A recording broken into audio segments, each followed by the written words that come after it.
ഞാനേ ഒരു കണ്ടിക്കയങ്ങ് നടന്ന പരിപാടിയാണ്. അപ്പോൾ കണ്ടിക്കയങ്ങ് നടന്ന വീഡിയോകളൊക്കെ കണ്ടിട്ടുണ്ടാവും. അപ്പോൾ ഇതാണ് കണ്ടിക്കയങ്ങ് നടന്നത്. അപ്പോൾ ഞാൻ ഈ വീഡിയോകളൊക്കെ പല വീഡിയോ ഞാനും കാണുന്നതാണ്. അപ്പോൾ ഞാനിത് മനസ്സിലാക്കുന്നത് എന്താ വെച്ചാൽ ഓരോരോ പ്രദേശത്ത് ഈ മണ്ണിന് വ്യത്യാസമുണ്ട്. അപ്പോൾ ഞാൻ ഇവിടെ ഇതൊരു ചരക്കല്ലിലാണ് നടുന്നതെങ്കിൽ നിങ്ങൾ നടുന്നത് ചിലപ്പോൾ ഹാർഡായിട്ടുള്ള മണ്ണിലേക്ക് അല്ലെങ്കിൽ മണൽ പോലുള്ള മണ്ണിലേക്കും പല വെറൈറ്റി മണ്ണിലേക്കും. അപ്പോഴേക്കും എല്ലാ മണ്ണിലും ഇത്തരം കിഴങ്ങ് വർഗ്ഗങ്ങൾ നട്ടാൽ നല്ല രീതിയിൽ ഉണ്ടാകാൻ പറ്റുമോ എന്നുള്ളൊരിൻ്റെ കാഴ്ചപ്പാടിൽ ഞാൻ ചെയ്യുന്നൊരു വീഡിയോ ആണിത്. അപ്പോൾ നിങ്ങൾ വീഡിയോ കണ്ടു നോക്കി. ഇത് ഇപ്പോൾ ഒരു 1,300 ഉണ്ട്.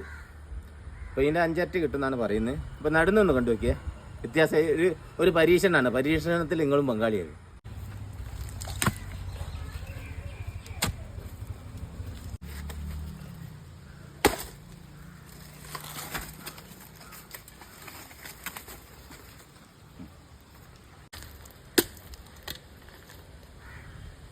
അപ്പോളേ ഒരു വാഴത്തടേൻ്റെ കഷ്ണം എടുത്തിട്ടുണ്ട്.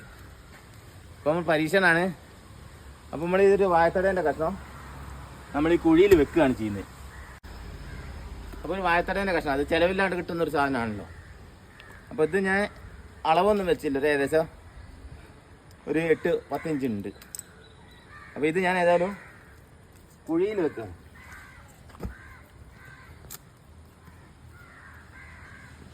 കുഴിയിൽ വെച്ച് ഇനിയിപ്പോൾ ഇതിൻ്റെ ചുറ്റുവശത്തും വേണമെങ്കിൽ മണ്ണാണ് ഞാൻ ഇടുന്നത്. ഞാൻ മണ്ണിടുക എന്ന് ഉദ്ദേശിക്കുന്നത് എന്താ വെച്ചാൽ ചിലപ്പോൾ വേണമെങ്കിൽ ചവറോ എന്തെങ്കിലും ഇടുക. പക്ഷേ മണ്ണാണ് ഇടുന്നത് കേട്ടോ. എന്താണെങ്കിൽ ഓരോരുത്തരുടെ യുക്തിക്ക് അനുസരിച്ച് ചെയ്യുക. ഞാൻ ഏതായാലും ഇത് മണ്ണിട്ട് മൂടുക.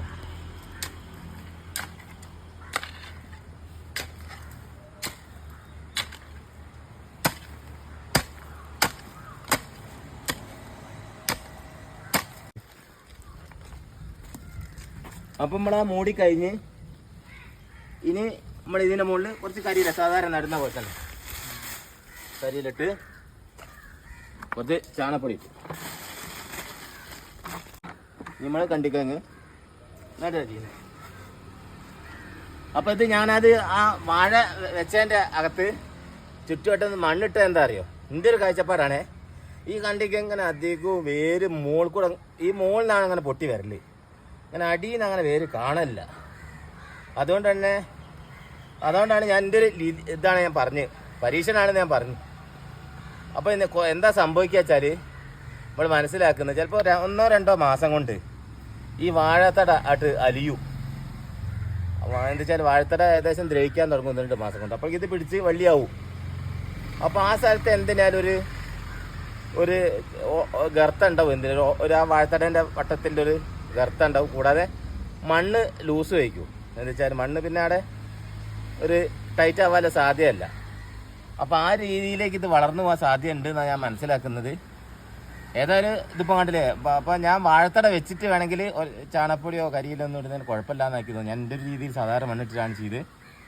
ഇപ്പോൾ പിന്നെ സാധാരണ ആയിരുന്നു പോലെ തന്നെ നമ്മൾ നട്ട്. ഇപ്പോൾ 1,300 ഇതിൻ്റെ ഇത്. അപ്പോൾ നമ്മൾ സാധാരണ ഇനി നമ്മൾ സാധാരണ നോർമലായിട്ടുള്ള രീതിയിൽ നമ്മൾ സാധാരണ നടന്ന രീതിയിൽ വഴി അതിൻ്റെ അടുത്ത് തന്നെ ഒന്ന് നട്ടയ്ക്കും ചെയ്യാം. എന്നിട്ട് നമുക്ക് വിളവെടുക്കുന്ന സമയത്ത് അതിൻ്റെ വീഡിയോ കാട്ടും ചെയ്യാം. അതായത് ഇങ്ങനെ വെച്ചിനെ നമ്മളിത് സാധാരണ വളയുന്ന പോലെ വളയുക.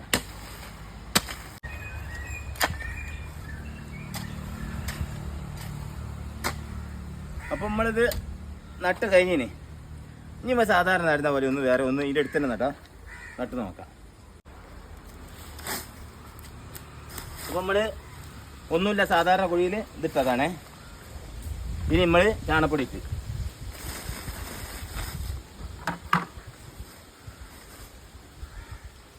ഇത് 900 ഗ്രാം ആട്ടോ ഇതിൽ. മറ്റേ നമ്മൾ 1,300 പറഞ്ഞത് 900 ഗ്രാം. അപ്പോൾ ഇതിന് 5 ഇരട്ടി കിട്ടണം എന്നാണ് ശരിക്കും എൻ്റെ ഒരു കണക്ക്. നമ്മൾ സാധാരണ നട്ട് വെച്ച് കുറച്ച് കരിയിലിട്ട് സാധാരണ പോലെ തന്നെ കേട്ടോ. ഇതെല്ലാവരും നടുന്ന പോലെ തന്നെയാണ്.